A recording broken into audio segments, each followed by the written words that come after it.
सगळ्याला एक आमंत्रण आहे. आमंत्रण भंडाऱ्या डोंगराचं आमंत्रण आहे. देहू संस्थांचं तुम्हाला आमंत्रण आहे. काय आमंत्रण आहे?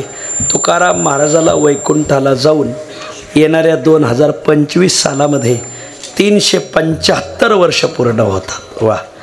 आणि मग हा तुकाराम महाराजाचा 375वा देहूला सगळा महाराष्ट्र एकत्र येऊन साजरा होणार आहे. आणि म्हणून सगळ्या सांगली जिल्ह्याला, सातारा जिल्ह्याला आमंत्रण आहे की 9 मार्च ते 17 मार्च मोठं पारायण. कुठं? जिथं गाथा लिहिला तिथंच पारायण आहे. कुठं? भंडाऱ्या डोंगरावर, भंडाऱ्याच्या पायथ्यालाच ना, भंडाऱ्याच्या तिथंच 100 एकराचं पटांगण आहे. मग हे घालील लोटांगण आणि मोकळं पटांगण. आणि त्या पटांगणात जेवढे गाथ्यात अभंग तेवढे वाचक, असं 5000 वाचकांचं पारायण आहे. सगळ्याला विनंती आहे, माझा आवाज ज्यांच्यापर्यंत जाईल त्यांनी सगळ्यांनी पारायणाला लिहा. वा. 5000 वाचक, रोज 500 टाळकरी, रोज 25 पखवाज, आणि कीर्तनाला पहिल्या दिवशी 25,000 आणि बीजेच्या दिवशी 1,00,000 लोकाला मांडे भोजन आहे. महाराज मांडा, ज्ञानोबरायला मांडा. तुम्ही मांडी घालून खाऊ घालू, तशी काय काळजी करू नका. 2 टाईम महाराष्ट्रीयन पद्धतीचं जेवण आहे. 2 टाईम चहा, 2 टाईम नाश्ता, प्यायला फिल्टर पाणी, मुक्कामाची सोय आणि सगळी सुविधा विनामूल्य आहे. फक्त आपण आले हेच मूल्य झालं त्याचं, फार मूल्य. म्हणून 8 मार्चला मुक्कामी तिथं यायचं. 9 मार्चला या कार्यक्रमाची सुरुवात आहे. कार्यक्रमामध्ये 2 टाईम कीर्तन येतं. 4 ते 6 काकडा भजन, 6 ते 7:30 तुकोबरायांची स्तुती, 8 ते 11 गाथापारायण, संगीत गाथापारायण, 11 ते 12:30 दीड तास कीर्तन, 12:30 ते 3 भोजन विश्रांती, 3 ते 5 तुकाराम महाराजाचं चरित्र. तुम्ही एक आत्ता भाग ऐकला आहे नावजी माळ्याचं, असं लय बारीक बारीक ऐकायला भेटणार तुम्हाला. वा. बरं. नंतर 5 ते 6 हरिपाटण, 6 ते 8 आदरणीय मुकुंद काका जाडदेवळेकर, आदरणीय चंद्रशेखर महाराज देगलूरकर, आदरणीय चैतन्य महाराज देगलूरकर, आदरणीय बंडातात्या कराडकर, आदरणीय रंभाऊ महाराज राऊत, आदरणीय महादेव महाराज राऊत, आदरणीय मोठे माऊली, अशी सगळे चांगले, एकनाथ महाराज सदगीर, अशी 2 सत्रात कीर्तन आहे. एका सत्रात सांगितले सकाळी बी कीर्तन आहे. 8 दिवस पारायण आहे. 9व्या दिवशी काल आहे. कारण दशमीला उत्सव सुरुवात आहे. दशमीला का करायचा? देव तुकाराम महाराजाला दशमीला न्यायला आले म्हणून त्याला कन्याची दशमी म्हणतात. हे फक्त आपल्या रोजनिशीमध्ये सापडत. कन्याची दशमी तिला नावे, ते फक्त आपल्या निवृत्तीनाथ महाराज रोजनिशी, ते दुसऱ्याच्या रोजनिशी सापडायचं बी नाही तुम्हाला महाराज. वा. दुर्मिळ माहिती त्याच्यात. तर सर्वाला विनंती की आपण या उत्सवाला यायचं आहे. फार सुंदर व्यवस्था आहे. रोज 2-2, 3-3 संस्थांना भेट द्यायला येणार आहेत. वा. नियोजनबद्ध कार्यक्रम आहे. जवळजवळ 500 बाय 300 मंडप आहे. असा अर्धा किलोमीटरचा मंडप आहे. असा 500 आणि असा 300 महाराज. वा. त्यात 500 फॅन आहेत, 300 कूलर आहेत. गार डोंगराची हवा न बाईल स्वस्त गार, हॉटेल गारवा. वा. सगळ्याला विनंती आहे.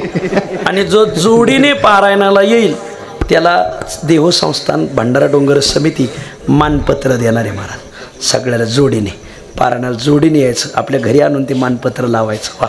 आता कोणी म्हणाल महाराज बायको तर गेल्या वर्षी वारली, मग कसं? ती सोय करू पण या. अरे खाली हात घ्या. तेव्हा दोघांनी हात वर केले, खाली हात घ्या. विनोदाचा भाग सोडा. सगळ्या गुणीजनांना विनंती, टाळकऱ्यांना विनंती आहे सगळ्याला. आता ते ब्रह्मदेव बाबा आहेत ना, त्या ब्रह्मदेव बाबाकडे मी तुम्हाला पत्रिका पाठवतो 1-1.5 महिन्याने. भाऊ महाराजांना आमंत्रण राहील त्याचं. सगळ्याला हे बघा तुकोबरायचे कार्यक्रम या 350वा ज्यावेळेस झाला ना त्यावेळेस मी गावी होतो आणि 350व्याचे माझ्यावर संस्कार झाले. म्हणून 375वा तुकोबराय मला करायला लावतात महाराज. वा. 350वा वैकुंठ गमन सोहळा झाला त्यावेळेस आपल्याला एवढं कळत नव्हतं. मग कोणी म्हणाल आता नाही येत, आम्ही 400वा वैकुंठ गमन सोहळ्याला 25 वर्षांनी नंतर येऊ. 25 वर्षानंतर आपलाच वैकुंठ गमन सोहळा काय शाश्वती घेता महाराज. आणि म्हणून 375वा त्याला त्रिशतकोत्तर अमृत महोत्सव म्हणतात. जो या उत्सवाला येईल त्याच्या जीवनात अमृताची लाट आल्याशिवाय राहणार नाही. आणि म्हणून आपण सगळ्यांनी भाऊरायाला विनंती, तुम्ही सगळ्या उत्तरेश्वर महाराज, गणेश महाराज सगळ्यांना विनंती, आपण सगळे मंडळी, योगेश महाराज, आपण सगळ्यांनी यायचं आहे या उत्सवाला. 8 मार्चला मुक्कामी यायचं भंडाऱ्या डोंगरावर आणि 9 मार्च ते 17 मार्च 16 मार्चला तुकाराम बीज आहे. बीजेला 1,00,000 लोकांना मांडे भोजन. तुम्ही व्यवस्था पाहिली आम्हाला, अतिशय सुंदर सुटेबल नियोजन राहते. असं सुंदर नियोजन आहे. कीर्तनं चांगली इथं ऐकायला भेटेल. गोड रोज इंद्रायणीचं स्नान घडल. मग भंडाऱ्याचं दर्शन. एक दिवस त्याच्यात भंडाऱ्याला प्रदक्षिणा आहे. देहून प्रदक्षिणा काढायची, भंडाऱ्यावर आणायची. मग भंडाऱ्याला प्रदक्षिणा हेलिकॉप्टरने पुष्पवृष्टी बीजेच्या दिवशी उत्सवात. आमच्या भंडारा डोंगर समितीचे अध्यक्ष आदरणीय बाळासाहेब पाटील काशीद, आदरणीय देहू संस्थांचे पुरुषोत्तम महाराज मोरे, बारीक महाराज मोरे, ही सगळी मंडळी तिथं उपस्थित आहेत. मोठी मोठी माणसं आहेत. एक दिवस अशी मिरवणूक काढायची की 375 वाचल्यामुळं बरोबर 375 पताका शिवून घेतल्यात आम्ही.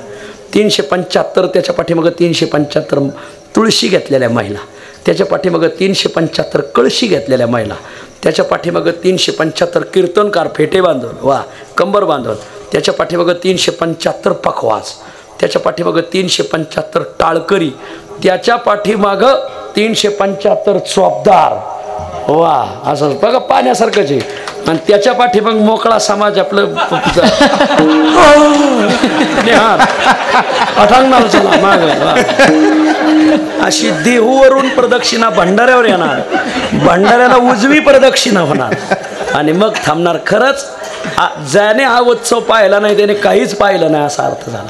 आणि म्हणून सर्वांना विनंती, 8 मार्चला मुक्कामी या भंडारा डोंगरावर आम्ही आहोत. तिथं गाथा पारायणासाठी प्रत गीता प्रेसची किंवा देवडीकर किंवा आपले कराडकर ह्या तिन्हीचं एकच प्रत आहे. तर आपण गाथा पारायणाला या.